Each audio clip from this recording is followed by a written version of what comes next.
The dust was a living thing.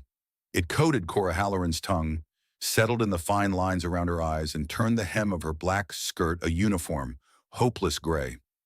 It rose in lazy plumes from under the worn soles of her boots with every step, a constant reminder of the miles behind her and the nothingness that lay ahead.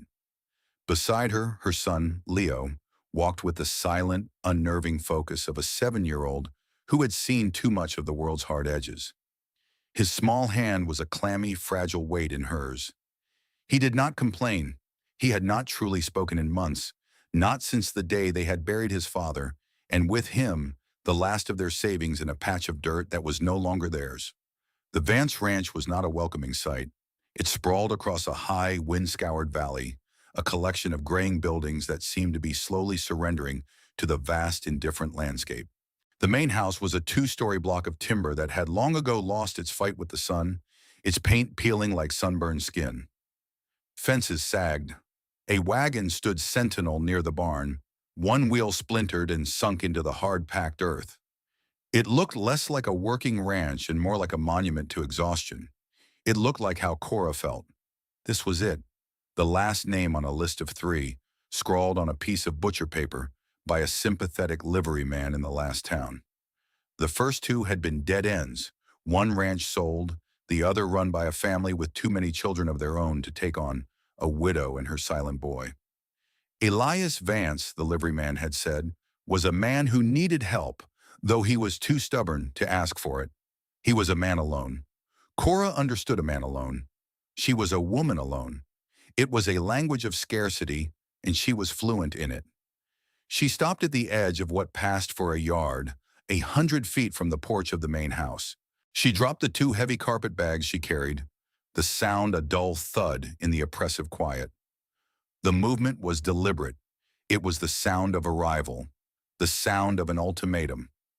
Leo's hand tightened in hers. He looked up at her, his eyes wide and dark, the same color as his father's. In them, she saw not fear, but a question she had no answer for.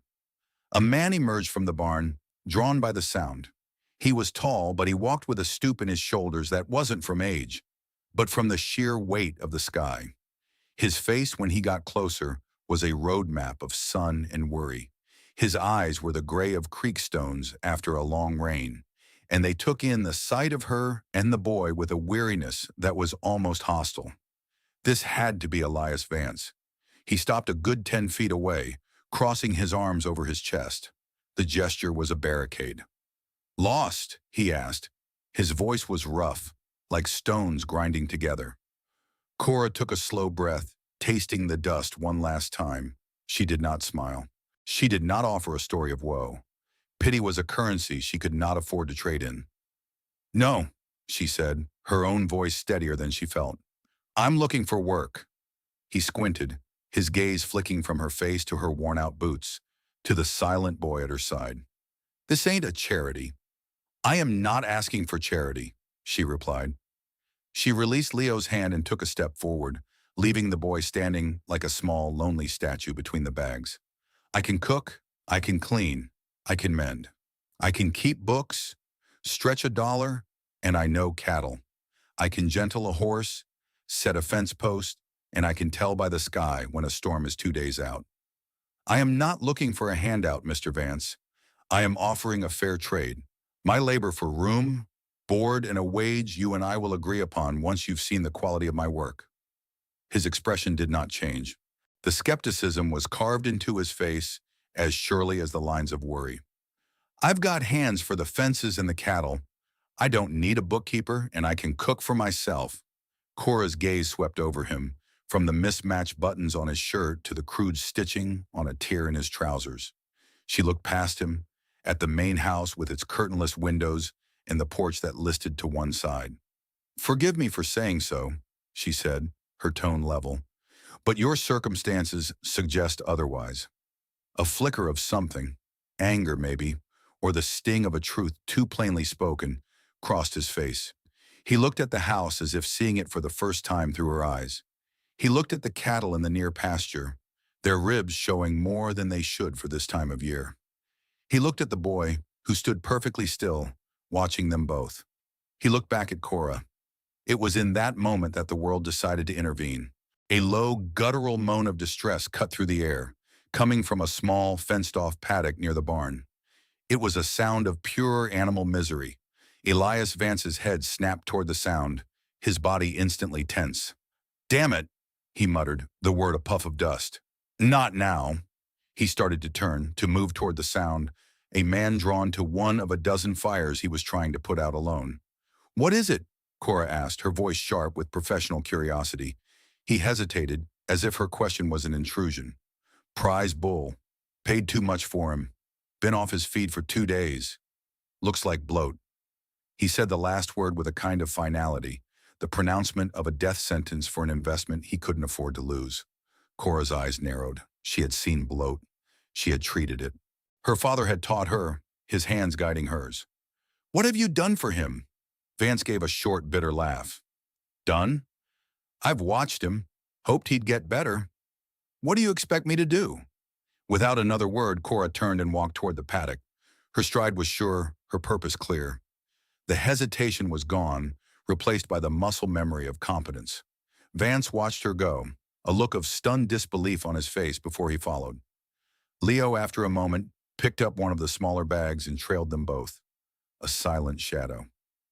The bull was a magnificent Hereford, but he was in agony. His left side was swollen tight as a drum, his breath coming in ragged, shallow gasps. His eyes were wild with panic. Cora put her hands on the top rail of the fence, her knuckles white. She didn't see an animal. She saw a problem to be solved. She saw $400 of someone else's money dying on its feet. "He needs to be tubed," she said, not looking at Vance. "Now, do you have a length of rubber hose? 1.5 feet, maybe 2 feet? Wide as a man's thumb?" Vance stared at her. "A what?" "A hose," she repeated, her voice impatient. "And a funnel. And a bottle of mineral oil if you have it. If not, lard will do. And a good strong rope." Her authority was so absolute, so unadorned by please or thank you, that it jolted him out of his stupor. He was used to giving orders, not taking them, but there was a certainty in her voice that was impossible to argue with. It was the sound of knowledge. He found himself nodding. "Barn, on the west wall." He moved and she vaulted over the fence before he was halfway to the barn door. She landed lightly, her skirts settling around her ankles. She began to speak to the bull in a low, calm monotone, the same voice she used when Leo had nightmares. It was a sound that promised nothing but was full of reassurance. By the time Vance returned with the requested items, she had managed to get a halter on the animal, her movements slow and deliberate, radiating a calm that seemed to penetrate the bull's panic. He was still in pain, but the wild thrashing had stopped. "The rope," she commanded, holding out a hand. "We need to secure his head." For the next 20 minutes, Cora Halloran worked. She was not a woman asking for a job. She was a professional demonstrating her craft. With Vance's grudging assistance, she guided the oiled hose down the bull's throat, her touch firm but gentle. She spoke to the animal the entire time. When the tube was in place, a foul-smelling gas hissed out, and the great swollen flank began to visibly shrink. The bull let out a long, shuddering sigh. Cora did not stop. She poured the mineral oil down the funnel, her face a mask of concentration. She kept one hand on the bull's neck, feeling the tremors pass through him. Finally, she withdrew the tube, slowly and carefully. The bull stood, swaying slightly, but his breathing was deeper, easier. The wildness was gone from his eyes. He looked for all the world grateful. Cora wiped her hands on a rag Vance offered her, leaving greasy streaks on the rough cloth. She looked at her patient, then at the rancher. Her face was impassive. "He'll be sore, but he'll live. Keep him on dry hay for a few days. No green feed." Elias Vance looked from the recovering bull to the woman standing in his paddock. Her dress was smeared with dirt and something worse. There was a smudge of grease on her cheek. She looked exhausted, but she stood as straight as a fence post. He looked at the tools in his hand, the hose, the funnel, the oily bottle.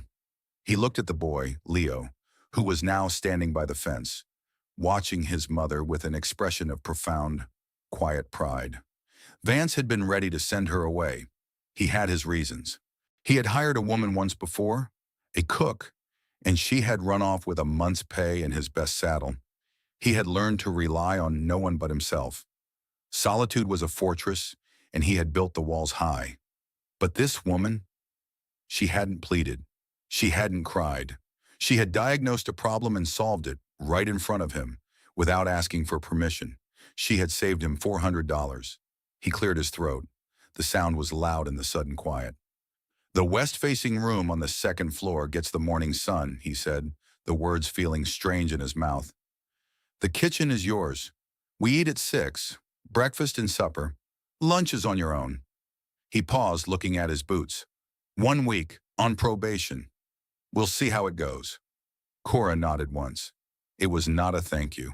It was an acceptance of terms. A contract negotiated and signed. "My son will need a place to sleep." "There's a cot," Vance said, already turning back toward the main house. "It'll fit." She watched him walk away, his shoulders still stooped, but his stride seemed a fraction less heavy. She looked down at her hands covered in the grime of her work. A week. It wasn't a home. It wasn't security, but it was a foothold.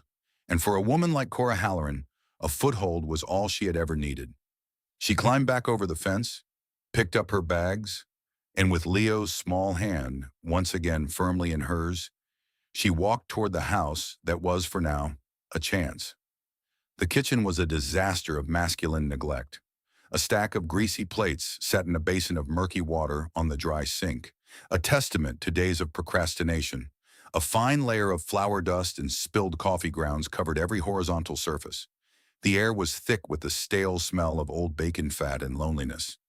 It was, Cora thought, a perfect blank canvas.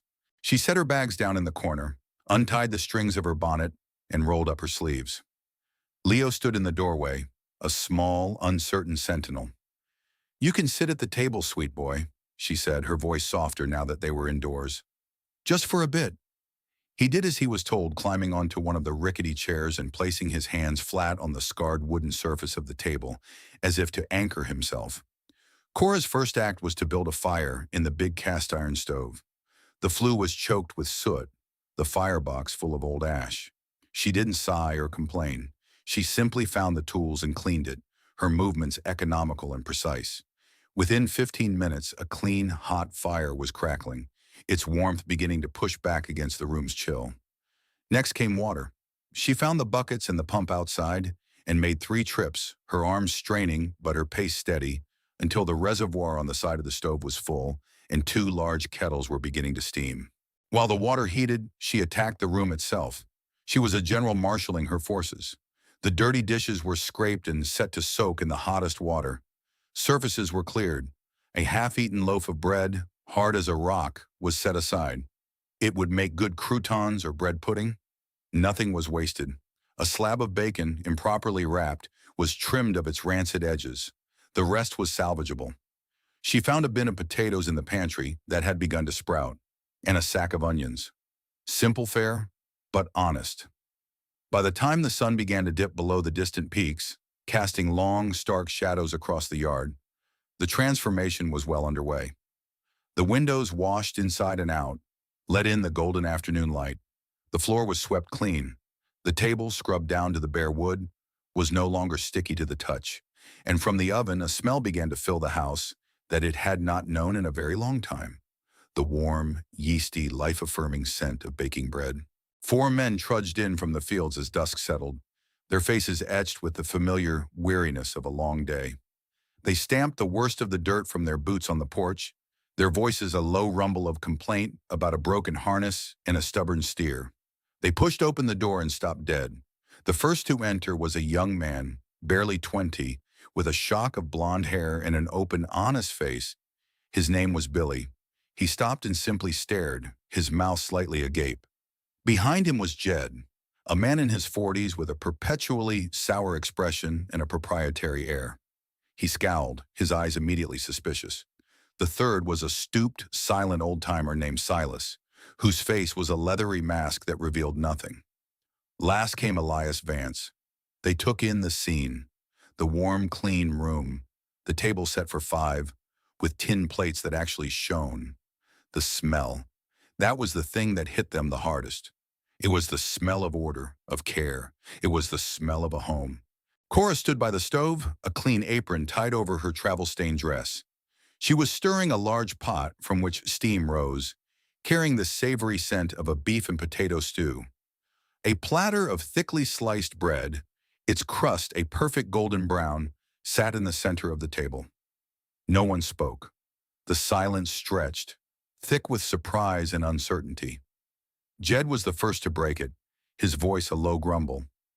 "What's all this?" Cora didn't look at him. She addressed her answer to the room at large. "Supper," she said simply. She gestured to the table with her spoon. "Wash up. It's ready." Elias Vance looked around the room. He saw the clean windows. He saw the fire burning brightly in the stove. He saw the boy, Leo, sitting quietly in a corner, watching the men with wide, solemn eyes. And he smelled the bread. He hadn't tasted fresh bread like that since his wife, Martha, had passed 5 years ago. A pang of something sharp and unexpected, a memory so vivid it was almost painful, went through him. For a moment, his carefully constructed fortress of solitude felt less like a defense and more like a prison. From his place at the table, Leo watched the men. He saw the young one, Billy, smile a small, shy smile. He saw the old one, Silas, give a slow, deliberate nod, a gesture of approval so subtle it was almost missed. He saw the angry one, Jed, scowl and mutter something under his breath. And he saw the boss, Mr. Vance, stand there for a long moment, his face unreadable, before he walked to the wash basin and began, methodically, to wash his hands. One by one, the others followed. The meal was eaten largely in silence, but it was a different kind of silence than before. It was the silence of men who were too hungry and too surprised to talk. They ate the stew, which was rich and flavorful. They tore off chunks of the fresh bread and used it to sop up the gravy. They ate until the pot was empty and the platter was cleared. Billy, the young hand, had 3 helpings. Even Jed, for all his grumbling, cleaned his plate. Cora did not eat with them. She served them, then took a plate for herself and Leo and sat on a stool by the hearth, creating a small, separate space for them. She watched the men, not with subservience, but with the cool, appraising gaze of a craftsman evaluating her work. She noted the way Billy glanced at her with shy gratitude. She saw the way Silas, after finishing, wiped his mouth with the back of his hand and gave her another of his infinitesimal nods. And she felt the weight of Jed's resentment, a palpable thing in the warm room. After the meal, as the men scraped their chairs back, ready to disperse into the evening, Elias spoke. His voice was still rough, but it had lost some of its abrasive edge. "Jed, see to that harness. Billy, check on the bull. Silas, just check on things." He gave his orders, but his eyes were on Cora. When the others had filed out, leaving the lingering warmth and the smell of food behind them, he walked over to the stove. He picked up a log from the wood box and placed it carefully into the firebox, an unnecessary action. He didn't look at her. "The hands are used to less," he said. It was as close to a compliment as he was capable of getting. Cora was stacking the dirty plates, her movements fluid and efficient. "Men work harder on a full stomach," she said. "It's simple economics." He watched her for a moment, the way her hands moved without wasted motion, the straight, unbending line of her back. "The boy," he said, changing the subject, "he doesn't talk." "He listens," Cora replied, her voice firm, defensive. "He sees everything." Vance nodded, accepting the gentle rebuke. He looked at Leo, who was now half asleep in his chair, his head lolling to one side. He looked back at Cora. "The week is not over," he said. It was a reminder to her and to himself that this was a temporary arrangement, a test. "I am aware," Cora said. She did not stop working. He stood there for another long moment, an awkward, hulking presence in the kitchen she had already claimed as her own. He felt like a visitor in his own house. He wanted to say something more, to acknowledge the profound change that had swept through his home in just a few hours. But the words wouldn't come. Instead, he just nodded again and left, closing the door softly behind him. Cora stopped what she was doing and listened to his footsteps fade on the porch. The house was quiet again, but it was a different quiet. It was the quiet of a house settling for the night, a house with a warm heart and a full belly. She looked at her sleeping son, at the glowing embers in the stove, at the clean lines of the room she had carved out of chaos. It wasn't a home, not yet, but it was a start, and for the first time in a very long time, Cora Halloran allowed herself to feel a flicker, small and fragile but undeniably present, of something that felt perilously close to hope. The days that followed settled into a rhythm dictated by Cora's quiet efficiency. The sun would find her already up, the kitchen filled with the smell of coffee and frying bacon. Breakfast was on the table at 6, hot and plentiful. She packed lunches for the hands, thick sandwiches wrapped in wax paper, a piece of fruit, and sometimes a molasses cookie. Supper was a varied affair: roasted chicken, beef pot pie, bean soup with cornbread. The men who had subsisted for years on a monotonous diet of fried salt pork and beans began to look forward to meal times with an almost childlike eagerness. But her work extended far beyond the kitchen. In the afternoons, when the baking and cleaning were done, she turned her attention to the rest of the ranch's domestic sphere. She took on the mountain of mending, her needle flying with practiced skill, patching worn-out shirts and reinforcing the seams of denim trousers. She found the ranch's ledgers, a chaotic jumble of receipts and scribbled notes stuffed into a dusty drawer. She brought them to the kitchen table, and with a pot of fresh coffee at her elbow, began the painstaking process of bringing order to Elias Vance's financial chaos. She did not ask permission. She simply saw a job that needed doing and did it. The hands watched her, their reactions a study in contrast. Billy was her first and most devoted convert. He started bringing her small offerings: a handful of wild raspberries he'd found near the creek, a bird's nest with 2 perfect blue eggs for Leo to marvel at. He would linger in the kitchen after supper, ostensibly to dry the dishes she was washing, and tell her stories about the ranch, about the different horses, about the time Jed tried to shoe a mule and got kicked into a water trough. "Jed, he don't mean no harm," Billy said one evening, his voice low. "He just don't like things changing." "Change is the only constant, Billy," Cora replied, not looking up from the shirt she was mending. "You can either fight it and be miserable, or you can find your place in it." Silas, the old-timer, remained a man of few words, but his approval was evident in his actions. He started leaving a neatly stacked pile of perfectly split kindling by the kitchen door every morning. When he saw Leo trying to whittle a piece of wood with a dull pocket knife, he sat with the boy for a full hour, not speaking, just showing him the proper way to hold the blade, how to follow the grain. By the end of the lesson, Leo had a crudely carved but recognizable bird in his hand. He looked at it, then up at Silas, and for the first time in weeks, the corner of his mouth twitched into something that was the territory right next to a smile. Jed, however, was immune to the rising tide of goodwill. He saw Cora's competence not as a blessing, but as a threat. She was an outsider, a woman, and she was disrupting the established, if dysfunctional, order of things. Her clean kitchen made his own slovenly habits more apparent. Her well-kept ledgers seemed to mock the chaos he was comfortable with. He began a campaign of petty resistance. He would track mud across her freshly swept floor. He would forget to scrape his plate. He would make loud, pointed comments just outside the kitchen door about how things were getting awful fussy around the place. The confrontation, when it came, was inevitable. It happened on the 5th day of Cora's probationary week. She had spent the afternoon organizing the pantry, a dark, cluttered space that smelled of mice and decay. She had scrubbed the shelves, disposed of sacks of weevil-infested flour, and arranged what was left in neat, logical rows. She had discovered, in the process, that the ranch was critically low on essentials: salt, coffee, sugar, flour. Her neat columns in the ledger book told the same story. The ranch was bleeding money, not just from big expenses, but from 1,000 tiny points of waste and inefficiency. Jed swaggered into the kitchen that evening. Smelling of whiskey, he thought no one knew he kept in the barn. He was looking for a fight. He found it in a sack of seed potatoes. "What in hell is this?" he demanded, kicking at the sack she had set by the door. "These are for planting, not for looking pretty." Cora had sorted them, separating the best ones for the spring planting from the smaller ones that could be used in the kitchen. Cora turned from the stove, where she was frying chicken. She held a heavy cast-iron skillet in one hand. She did not raise it, but its presence was a solid, undeniable fact. "The small ones are for the stew," she said, her voice calm. "The larger, healthier ones are for planting.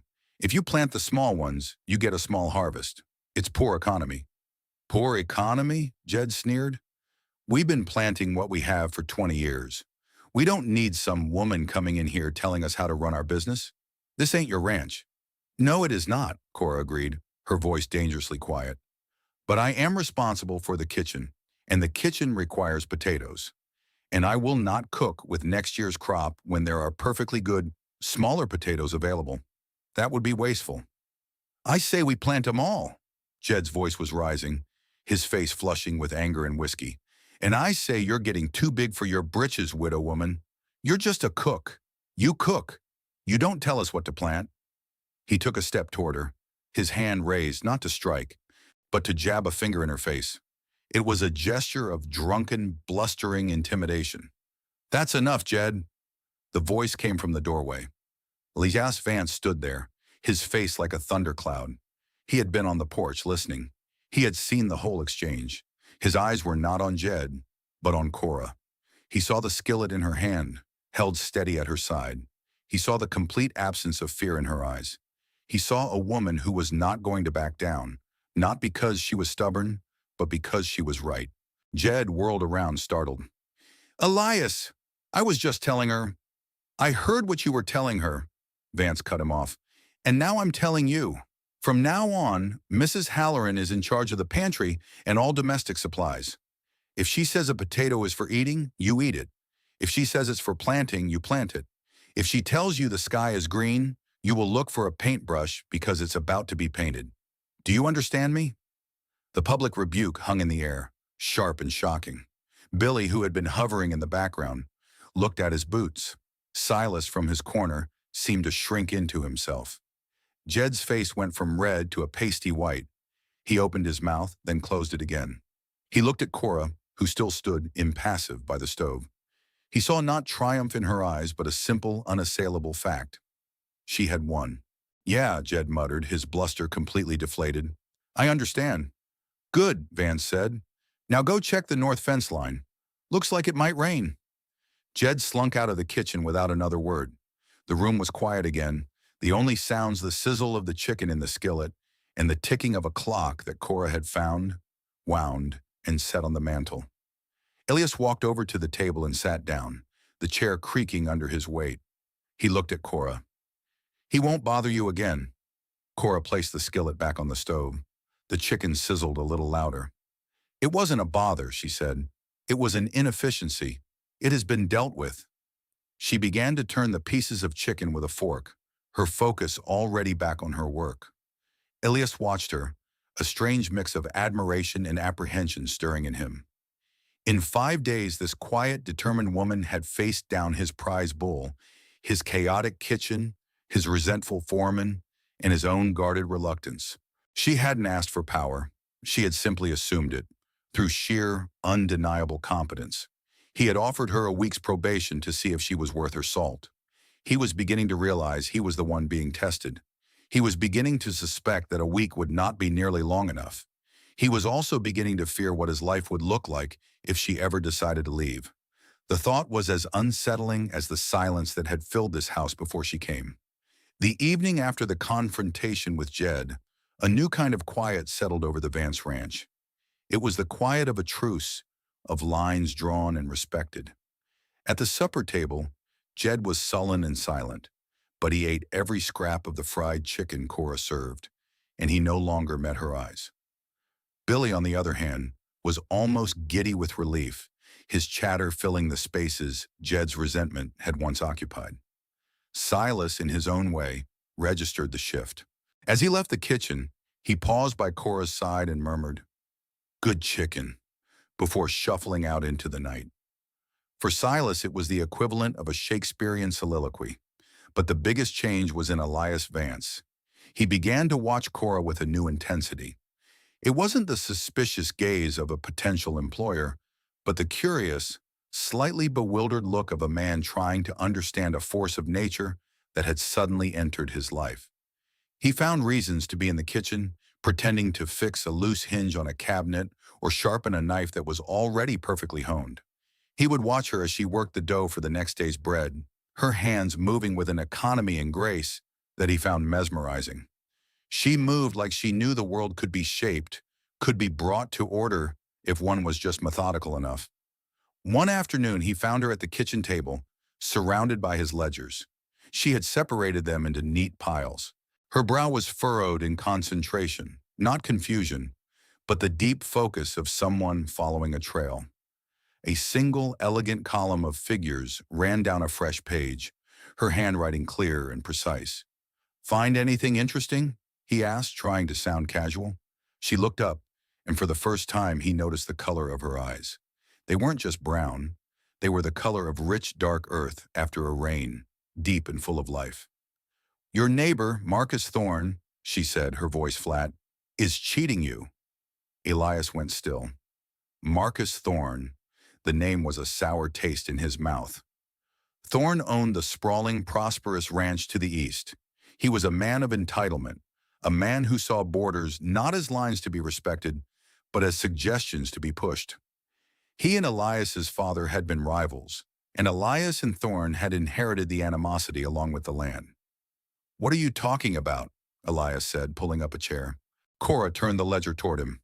"You have an agreement with him for water rights to Katy Creek, correct? You pay him a fee for every 50 head of your cattle that water there during the dry months." "That's the agreement our fathers made," Elias confirmed, his voice tight. "He's been overcharging you," Cora stated, tapping a finger on a series of entries. "For the last 3 years. The numbers are inconsistent. Some months he charges you for 150 head, when your own tallies show you only had 70 on that part of the range.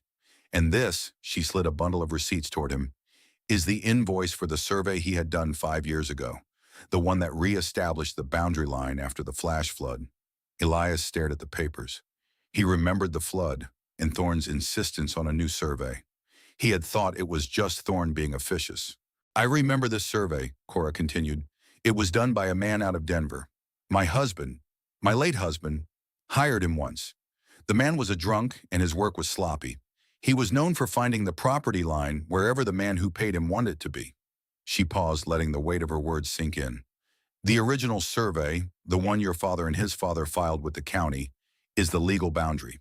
I would wager a month's pay that Thorne's survey conveniently moved the line 100 yards west, just enough to put the best access point to the creek squarely on his property." Elias stared at the neat columns of figures, at the faded receipts. He had been paying a man for access to water that was, in all likelihood, already his. He felt a hot flush of anger, followed by a cold wave of shame. He had been so consumed with just keeping the ranch afloat, with the day-to-day struggle, that he had allowed himself to be played for a fool. "How do you know all this?" he asked, his voice a low growl. He was looking at the ledger, but he was seeing Thorne's smug, satisfied face. "Because my husband was a proud man, but not a practical one," Cora said, and for the first time, a note of personal history, of deep, resonant pain, entered her voice. "He trusted men like Thorne. He signed papers without reading them. He believed in handshakes and good intentions. And that is why I am a widow and my son has no home. I learned to read the fine print. I learned to pay attention.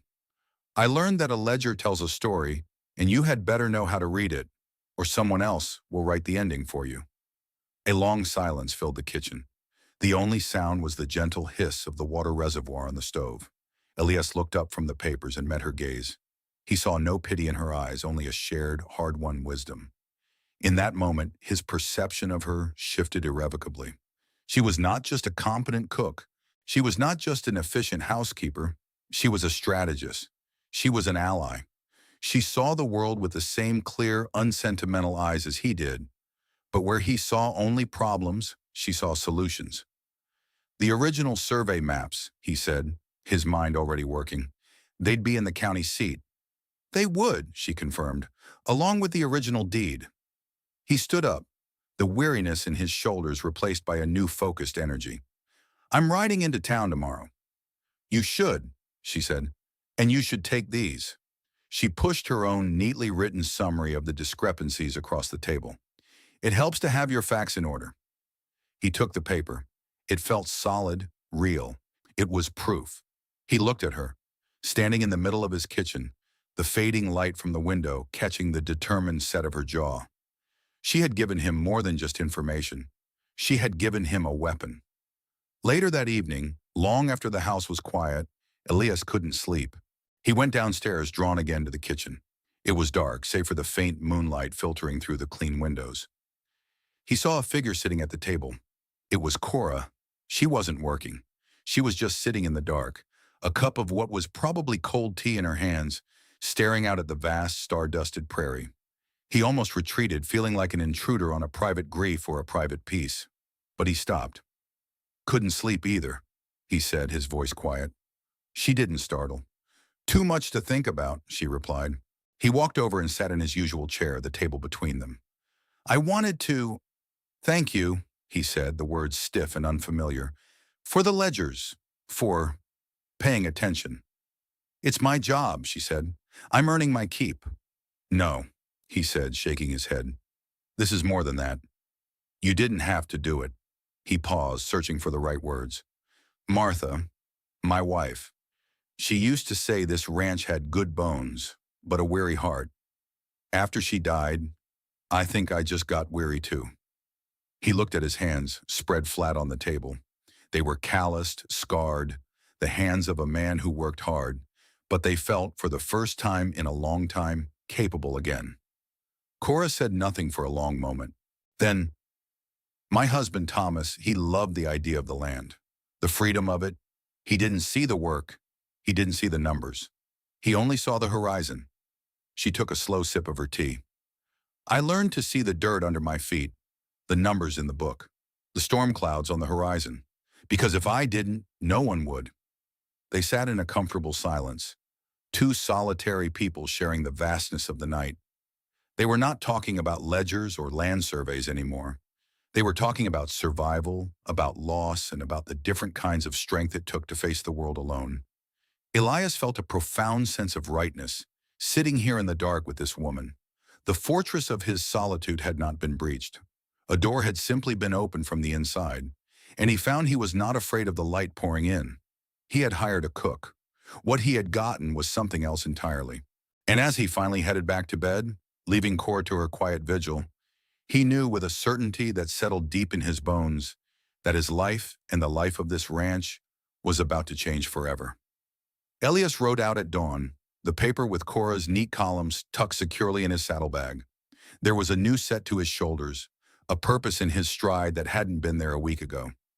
Cora watched him go from the kitchen window, a mug of coffee warming her hands. She felt a knot of anxiety in her stomach, a feeling she recognized as the perilous cost of investment. She had given him the map. Now he had to make the journey. Her own future, and Leo's, was riding with him. With Elias gone, the ranch felt both larger and more empty. The responsibility for it settled squarely on her shoulders.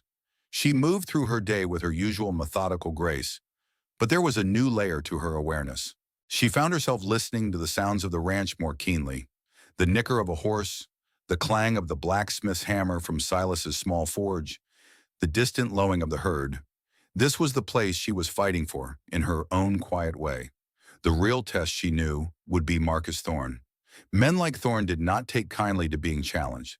They saw the world as a zero-sum game, and any gain for another was a personal loss. Elias's trip to the county seat was not just a legal errand, it was a declaration of war. Elias was gone for 2 days. 2 days in which Cora ran the domestic side of the ranch with an iron hand and a velvet glove. She made sure the hands were fed, their clothes mended, their small comforts attended to. She spent time with Leo, walking with him down to the creek, watching him draw animals in the dirt with a stick. He was still silent, but his eyes were brighter, his shoulders less hunched. He was beginning to feel the safety of routine, the security of a place that was not actively hostile. When Elias returned, it was late in the afternoon of the second day. Cora saw the dust from his horse from a long way off. She was kneading dough on the big kitchen table, and she did not stop, but her hands paused for a fraction of a second. She watched as he rode into the yard, dismounted and handed his reins to Billy. He looked tired, dust-caked, but he walked toward the house with the stride of a man who had won a victory. He came into the kitchen and dropped his hat on the table. He looked at Cora, and a slow smile spread across his face. It was a rare enough occurrence, that it transformed his entire countenance, wiping away years of weariness. "You were right," he said, his voice hoarse. "Every last word of it. The original survey map shows Katy Creek splitting the boundary line. The main watering hole is on shared land. And his survey," Ilias shook his head in disbelief. The clerk remembered the man, said he had to be thrown out of the saloon twice. The survey was never even properly filed because he didn't pay the fee. Cora pushed a stray strand of hair from her forehead with the back of her wrist, leaving a smudge of flour. "So the agreement your father's made still stands. He can't charge you for access." "He can't," Elias confirmed. "And what's more, according to the county clerk, every dollar I've paid him for the last 5 years is based on a fraudulent claim. I am legally entitled to get it all back." A sense of quiet triumph filled the room, as warm and satisfying as the smell of the yeast in the dough. Cora allowed herself a small, tight smile. "What was his reaction when you presented him with this?" Elias's own smile faded. "I haven't told him yet. I went to the lawyer first. He's drawing up the papers. But word travels fast in town. Thorne will know I was at the county records office. He'll know what I was looking for." His words were prophetic. The very next day, Marcus Thorne arrived. He didn't come alone. He rode into the yard with two of his own thuggish-looking hands, a small posse designed for intimidation. Thorne himself was a large man, fleshy and florid, dressed in clothes that were too fine for the dusty landscape. He sat his expensive horse with an air of arrogant ownership, as if the entire valley belonged to him. Elias met him on the porch. Cora stood in the kitchen doorway, wiping her hands on her apron, Leo a small shadow behind her skirts. Billy and Silas materialized from the barn, their faces wary, their hands conspicuously empty, but near tools that could be used as weapons if need be. "Vance," Thorne boomed, his voice oozing false bonhomie. "I heard you were in town, stirring up old dust." "Just making sure my fences are in the right place, Marcus," Elias replied, his voice level. He did not move from the top step of the porch, forcing Thorne to look up at him. Thorne's eyes narrowed.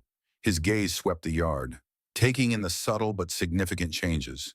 The neat woodpile, the mended gate on the corral, the clean windows on the house. His eyes finally landed on Cora in the doorway, and a sneer curled his lip. "Ah, I see. You've hired a housekeeper. Rearranging the furniture, are we? Getting all domestic." "Mrs. Halloran is my cook," Elias said, his voice dangerously low. "And she is a valued employee." Thorne laughed, a harsh, unpleasant sound. "A cook? Is that what she's telling you? I heard about her. Halloran. Her husband was that fool who lost the old Miller place. Drank himself into an early grave, I hear, after he ran it into the ground. You're taking charity cases now, Elias? And advice from them, too?" He spat on the ground near Elias's boots. "You listen to me. That creek has been thorn water for 5 years, and it's going to stay that way. You and your cook can read all the old maps you want, but I'm the one living here and now, and I suggest you remember that." It was a direct threat, ugly and unveiled. Cora felt Leo flinch behind her. She put a steadying hand on his shoulder. But she wasn't looking at Thorne. She was looking at Elias. She saw the muscle jump in his jaw, the way his hands curled into fists. She saw the rage, but also the calculation. This was what Thorne wanted. A physical confrontation, a brawl he could use as an excuse for further escalation. And then something remarkable happened. The verbal attack, the venomous personal insult directed at her, which Thorne had clearly intended to undermine Elias's confidence and isolate her, failed to land. It was because it was based on a lie. Her husband had not been a drunk. He had been a dreamer, yes. A poor businessman, yes. But he had been a good man, and his heart had given out from stress, not from drink. Thorne's casual cruelty, his willingness to twist a tragedy for his own gain, was so transparent, so fundamentally weak, that it stripped him of his power. Elias seemed to realize it at the same moment. The anger in his face was replaced by a kind of cold clarity. He looked at Thorne, then his gaze flickered to Cora. He saw her standing there, her chin high, her eyes clear and unafraid. She was not cowed. She was not ashamed. She was resolute, and her strength bolstered his own. Elias actually smiled, a thin, sharp smile that held no humor. "Well, Marcus, he said, his voice calm. "It seems we have a disagreement, and that's what lawyers and judges are for. Now, if you don't mind, you're kicking up dust on my clean porch. I'd appreciate it if you'd conduct your business off my land." He turned deliberately and walked back into the house, leaving Thorne sitting on his horse, sputtering. The dismissal was more profound, more insulting than any physical blow could have been. Thorne was left to rage at a closed door.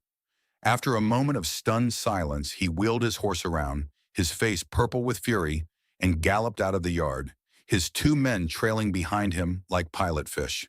The kitchen was silent. Elias walked over to the water bucket and ladled himself a drink, his hands shaking slightly with leftover adrenaline. Cora watched him. He had not risen to the bait. He had held his ground, not with fists, but with dignity. He had defended her, not as a possession, but as a person whose judgment he trusted. "He will not let this go," she said. It was not a question. "No," Elias agreed, wiping his mouth. "He won't." He looked out the window at the retreating dust cloud. "A man like that, when you take his money, you've taken his pride. He's going to hit back. We just have to be ready for it." The threat of Marcus Thorne's retaliation hung over the ranch like the heavy, humid air before a thunderstorm. The legal battle would be slow, a war of attrition fought by lawyers in a distant town. But Thorne was not a man who trusted in the slow grind of the law. He was a man of immediate, tangible action. The ranch became a fortress under a quiet siege. The hands rode the fence lines in pairs. The cattle were moved to pastures closer to the house. A rifle, cleaned and oiled, now rested on pegs above the kitchen door. The crisis, when it came, was not a stampede or a fire in the night. It was something quieter, more insidious, and far more devastating. It began with the weather. The sky, which had promised rain, turned a hard, unforgiving blue. The days grew hotter, the sun a relentless hammer. The grass in the pastures turned from green to pale yellow, then to a brittle, dusty brown. The water in the creek slowed to a trickle. It was a drought, sudden and severe. And then came the letter from Elias's lawyer. It was an injunction, filed by Thorne's legal team. Citing the ongoing dispute and the unprecedented dry conditions, Marcus Thorne had successfully petitioned a sympathetic judge to temporarily bar Elias Vance from watering his cattle at Katy Creek until the ownership issue was fully resolved in court. It was a death sentence delivered by legal mail. The ranch had other water sources, but they were small, spring-fed ponds meant to support a fraction of the herd. With the drought, they were already shrinking daily. The main herd, some 300 head, was now trapped in the south pasture with a rapidly dwindling water supply. They had at best 3 days before the animals started to die of thirst. To make matters worse, the day the letter arrived, Elias was caught under a spooked horse while trying to repair a well pump. His leg was broken, a clean snap of the tibia. He lay on a cot in the parlor, his leg crudely splinted and bound, his face pale with pain, and a helpless fury that was more agonizing than the broken bone. He was trapped. The ranch was trapped. Panic began to set in among the hands. Jed, his face grim, advocated for driving the herd to the next valley, a risky 3-day journey the cattle might not survive. Billy, ever the optimist, thought they could dig the existing springs deeper. Silas just watched the sky, his leathery face a mask of ancient worry. They were good men, but they were looking for a leader, and their leader was lying broken and powerless in the main house. Cora moved through the crisis like the calm eye of a storm. She tended to Elias, changing his bandages and forcing broth between his clenched teeth. She kept the kitchen running, ensuring the terrified men were at least fed.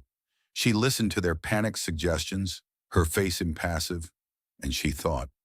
She pulled out the maps again, the old survey map and a topographical one she had found in a dusty trunk.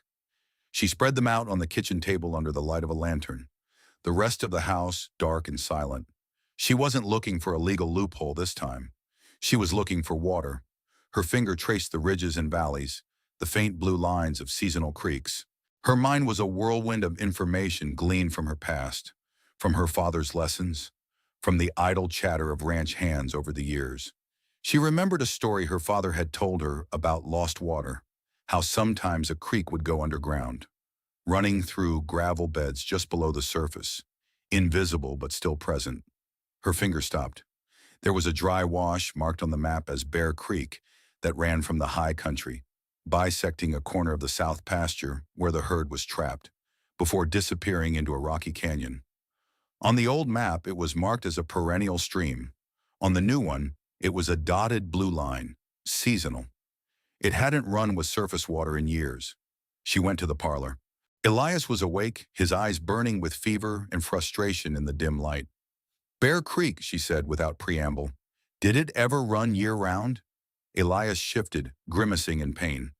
My grandfather said it did. There was a landslide up in the canyon 60, 70 years ago. Damn the headwaters. It's been a dry wash ever since. A landslide doesn't stop the water, Cora said, a new excitement in her voice. It just diverts it. It's probably running underground. She tapped the map she had brought with her. Look, the wash runs through a low-lying basin here, about a mile from the main herd. The soil there is sandy. If the water is running underneath, if we could dig down... Dig, Elias said, his voice full of doubt. With what? Shovels? We'd be digging for a week. No, Cora said. Not with shovels. She took charge. At dawn, she gathered the 3 hands in the yard. Jed was openly skeptical. Billy was hopeful. Silas was watchful. We're going to save the herd, she announced, her voice ringing with an authority none of them had heard from her before. Jed, I need the 2 draft horses and the heavy plow. Billy, gather all the shovels and picks we have. Silas, she turned to the old man, I need you to find me the lowest point in the Bear Creek wash, the place where the willows grow thickest, even in a drought. They stared at her, stunned into silence. She was not asking their opinion. She was giving orders. It was Jed who found his voice first.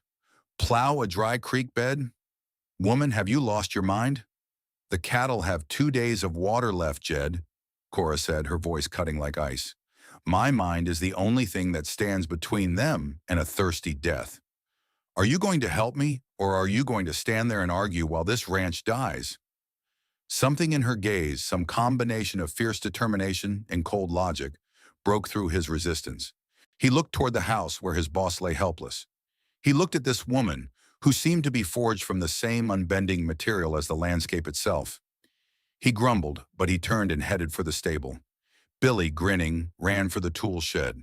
Silas simply nodded and began walking toward the south pasture. Cora took command of the operation. She was no longer just a cook. She was a general in the field. Guided by Silas's unerring eye for the land, they found the spot. A wide, sandy basin where a few stunted, thirsty willows clung to life, their roots searching for the water they knew was there. Here, Cora said, driving a stake into the ground. We start here. What followed was a desperate, brilliant act of engineering. Instead of digging a single deep well, Cora had them use the heavy plow, drawn by the 2 powerful draft horses, to carve a long, deep furrow along the lowest point of the wash. Back and forth they went, the plow biting deeper and deeper into the dry, sandy soil. It was back-breaking, dusty work. The sun beat down on them. The horses strained, their sides heaving. The men worked in a grim, sweat-soaked silence, driven by the urgency of Cora's vision. They plowed for hours. The furrow became a trench, 4 feet deep, then 5. The sand at the bottom was cool, then damp. Billy, digging with a shovel, let out a yell. It's wet! Cora, it's wet down here! A new energy surged through them. They worked with a feverish intensity, and then it happened. A trickle of muddy water began to seep from the bottom of the trench.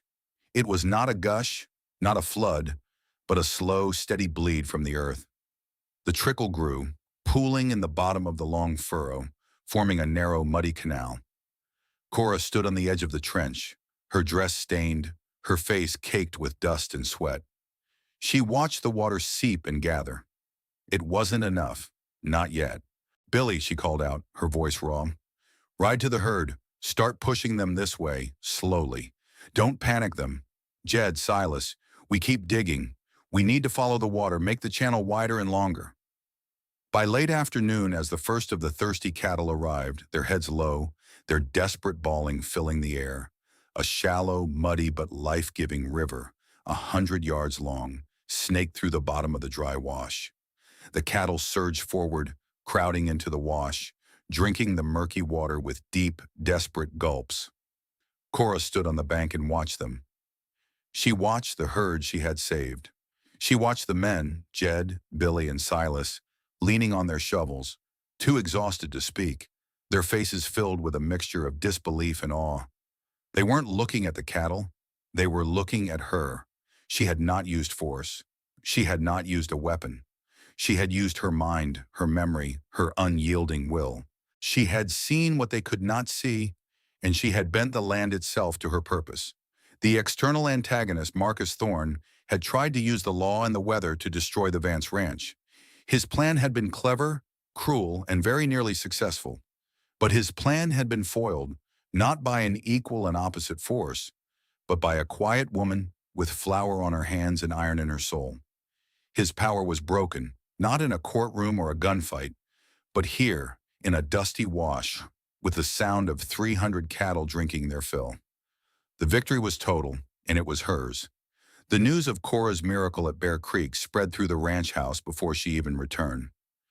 Billy, unable to contain himself, had ridden ahead, his story tumbling out in a rush of superlatives to a stunned and feverish Elias. When Cora finally walked into the parlor, weary to her bones, Elias was propped up on his pillows, his eyes blazing with an emotion she couldn't quite name. It was more than gratitude, more than admiration, it was reverence. "They told me what you did," he said, his voice thick. "They said you made water come from the sand." Cora sank into a chair, the first moment she had allowed herself to rest all day.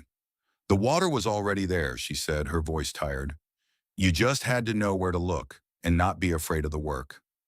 He stared at her, at the dirt on her cheek, the exhaustion in her eyes, the sheer, indomitable strength that radiated from her. He had offered this woman a week's probation to be his cook. She had in turn saved his most valuable asset, his most resentful foreman, his ranch, and, he was beginning to suspect, his soul. The imbalance of their arrangement was now so vast as to be comical. The drought broke 2 days later in a torrent of glorious, soul-soaking rain. The injunction from Thorne was eventually lifted, but it no longer mattered. The legal victory over the water rights, when it came months later, felt like a footnote. The real battle had been won in the dry wash. Thorne, humiliated and outmaneuvered, retreated. The community, which thrived on stories of grit and ingenuity, now told the tale of the widow Halloran and the river she dug with a plow. Thorne's reputation was diminished, his power checked not by a rival rancher, but by a cook. The social defeat was more galling to him than any financial one. As Elias's leg healed, a new dynamic settled over the ranch.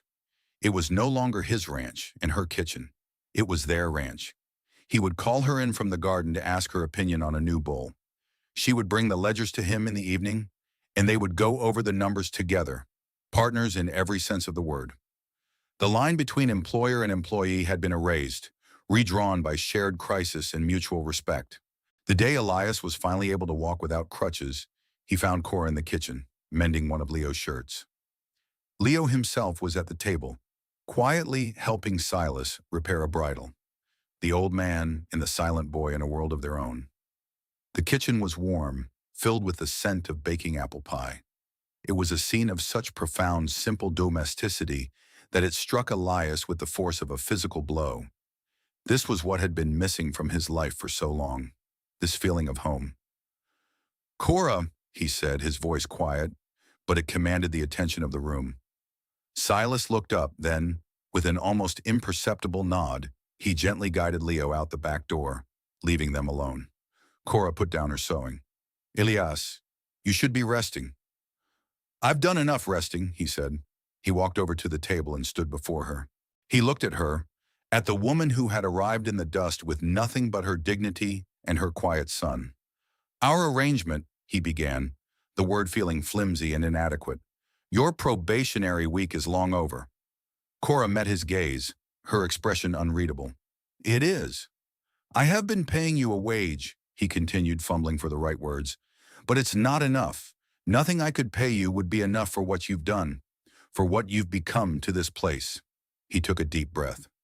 "This ranch, it was a failing business and a lonely house when you came here. You have made it solvent and you have made it a home. But it is still my name on the deed. It is still my ranch, and you are still, by law, my employee. And that is not right. It is not a fair reflection of the truth. He reached into his pocket and pulled out a small folded piece of paper. It wasn't a ring. It wasn't a piece of jewelry. It was a legal document, drawn up by his lawyer in town. I am offering you a partnership, Cora, he said, his voice shaking slightly. A full, legal partnership. Half of this ranch, half of everything. Your name next to mine on the deed. Forever. Cora stared at the paper he had placed on the table between them. Her name, on a deed. The thing that had been stolen from her by a cruel fate and her husband's trusting nature. Here it was, being offered back to her. Security, a home, not just for a week or a year, but forever. Tears welled in her eyes, hot and unexpected. She had not cried when her husband died. She had not cried when she lost her home. She had not cried when she walked for miles in the dust. But she cried now for the sheer, overwhelming relief of it. There is a condition, Elias said softly, and she looked up, the tears stopping, her old, guarded self instantly on alert. In this territory, he said, a partnership like this between a man and a woman who are not related, it invites speculation. It invites gossip. It is not solid. It is not seen as permanent. He looked at her, his heart in his eyes. The lawyer suggested that the strongest form of partnership, the one that no one can question, the one that makes this truly ours, is a marriage. He rushed on before she could answer. I am not a romantic man, Cora. I am not offering you poetry and flowers. My heart, it is a rusty, battered thing, but it is yours if you'll have it. I am offering you my name, my protection, and my absolute, unwavering respect. I am offering Leo a father who will love him, and a home that will always be his. I am offering you a partnership in life, as well as in business. Cora looked at him, this quiet, steady man, who had seen her at her most desperate, and had come to see her as his equal. She thought of the title from the sensationalist dime novels. She hid a blade in her sleeve on her wedding day. She had no blade, not a real one, but she knew what it meant. Her blade was her competence, her self-reliance, her fiercely guarded independence. It was the part of her that vowed to never be helpless again. To marry him would be to sheathe that blade. Or would it? She looked at Elias. He was not asking her to surrender. He was asking her to join forces. He wasn't trying to disarm her. He valued her for her strength. He loved her for the very qualities that made her a survivor. Yes, she said, the word a soft exhale. Yes. Their wedding was not a grand affair. It was held in the parlor, the same room where he had lain with his broken leg. The circuit judge presided. The witnesses were Billy, his hair slicked down with water, and Silas, who wore a clean shirt and an expression that might have been a smile. Leo stood between Cora and Elias, holding both their hands. He was wearing a new shirt, sewn by his mother, and new boots, a gift from his new father. Cora wore a simple blue dress she had made herself. It was practical and elegant, like her. As they stood before the judge, Elias looked at her. He saw the strength in her jaw, the intelligence in her eyes, the unwavering spirit that had saved them all. He knew she was not marrying him out of desperation, but out of choice. He knew that she would always be Cora Halloran, the woman who could face down a dying bull or a hostile rancher, the woman who could make water flow from sand. He knew she carried her strength, her independence, her blade with her. It was not hidden. It was there for all to see. It was the thing he admired most about her. And as the judge pronounced them man and wife, Elias Vance looked at his bride, and he smiled. The final scene was not one of dramatic pronouncements, but of quiet, settled peace. It was months later, the beginning of winter. Snow dusted the high peaks, and the air was crisp and clean. In the kitchen of the Vance Halloran Ranch, as the new sign over the gate now read, a fire roared in the big stove. Elias sat at the table, a cup of coffee in his hands, watching his son. Leo was no longer silent. He was chattering away to his father, explaining the intricate workings of a wooden horse Silas had carved for him. Elias listened, his face full of a quiet, contented love. From the stove, Cora watched them.